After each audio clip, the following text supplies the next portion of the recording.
আমার নাম মোহাম্মদ আব্দুর রহিত প্রধান। ঠিক আছে ভাই? পুরো নাম? হ্যাঁ, আমার নাম আমার নাম অমর স্পিকার এটিএম সৈয়দ মোহাম্মদ আব্দুর রহিত প্রধান। তা আমি একটু ওই হেকিমি কবির কাজ করি, ওই শাঁসা মাসা বিক্রি করি। ঠিক আছে? আচ্ছা, জেনারেল হচ্ছে রমণীশুল, পিতৃশুল, কৃমিশুল, নাভিশুল, বাইশুল।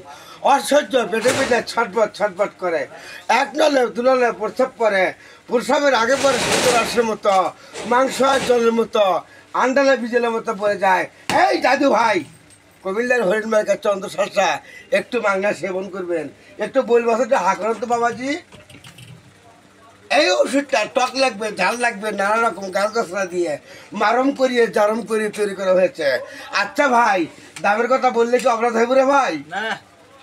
এই সাহেব, এই ওষুধ বিভিন্ন শহর বন্ধ বিক্রি করে থাকে 200 টাকা। তাহলে কি রশিদ ভাই আপনি 200 টাকা নেবেন? না ভাই, আমি 200 টাকাকে সমান দুটি ভাগ করলাম। কত থাকে ভাই? 100 100 100 টাকা, 100 টাকা, 100 টাকা। ওখানে একটা দাও, ওখানে একটা দাও, ওখানে একটা দাও। দাও দাও দাও।